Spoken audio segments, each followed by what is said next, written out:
Antonella, è un anniversario importante per la vostra famiglia, per la vostra azienda, è un premio che si rinnova di anno in anno. Siamo emozionati, come ogni anno veramente si rinnova questo straordinario momento con dei pensatori, degli scrittori e quest'anno anche questo straordinario gruppo di giovani bartender che hanno un progetto bellissimo e ambizioso, nel senso proteggere, salvare questa salsa di manioca dell'Amazzonia e sostenere questa comunità, un gruppo di giovani che vengono da varie parti del mondo, dagli Stati Uniti, dalla Norvegia, da Londra, dalla Germania, dall'Italia, Simone Caporale, è veramente entusiasmante e per noi qui in questo luogo, in mezzo a questi alambicchi dove ogni anno rinnoviamo la magia della distillazione artigianale con il papà e Cristina che organizzano seguono tutta la distillazione, è veramente molto bello. È chiaro che dovete godervi questa bella giornata, però il pensiero alla prossima sfida della famiglia Nonino qual è? Far apprezzare, far conoscere e portare sempre educazione, questo è fondamentale, lo ritroviamo anche nel premio Nonino Risidauro Barbatella d'Oro di Pure, dove questi bartender che sono famosissimi, sono delle star del loro mondo, hanno capito che il ruolo, una volta che tu hai una posizione cioè hai in mano delle cose straordinarie, ma anche, voglio dire, stiamo parlando ovviamente di spiriti, che è fondamentale, avendo a che fare con i giovani, di dare educazione, di dare informazione, continuando sempre a sperimentare. Avremo infatti anche una bellissima sorpresa che hanno preparato per noi, per gli ospiti, e che ovviamente tutti quelli che non potranno partecipare oggi ci verranno a trovare e condivideremo con loro. Siamo felici anche appunto che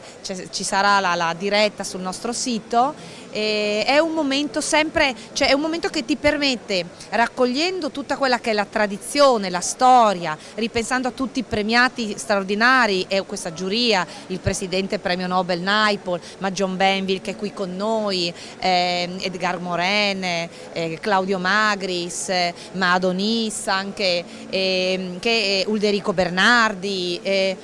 prepararci alle sfide del futuro e a pensare già a come procedere, quindi con straordinari cocktail e long drink e un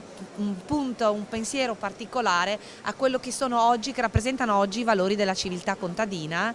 a cui il papà e la mamma hanno sempre tenuto in periodi in cui di civiltà contadina era quasi una vergogna parlare, ma da cui la grappa proviene, quindi è la nostra storia. Non posso dimenticare le parole di Turoldo, no? Era l'acqua di fuoco che ti dava la forza di sopportare ogni fatica e che con Giannola e Benito e col Monovitigno è veramente arrivata nelle tavole, nei ristoranti, nelle enoteche più importanti, più belli, al pari dei grandi distillati del mondo. E questo è molto bello quando viaggiamo e rappresentiamo il Made in Italy con i nostri prodotti,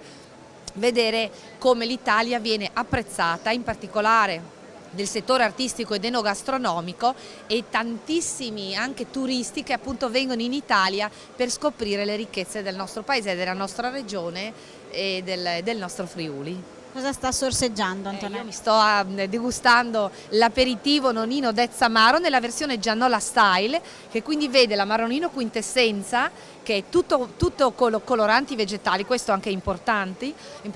come piace alla mamma, con un po' di bollicine, quindi di ribolla gialla, questo straordinario vitigno friulano, che in qualche modo ha contribuito il Nonino Risidauro, che è il fondamento di questo premio. Il premio è stato istituito da Giannola e Benito nel 1975 per salvare, promuovere e far riconoscere i vitigni autoctoni friulani che stavano scomparendo, Schioppettino, Pignolo, Tacelenghe, e in forma diversa la ribolla gialla, perché a quel tempo c'era l'obbligo di vinificarla in presenza di altri vitigni, e la ribolla gialla è sempre stato un vitigno straordinario del Friuli,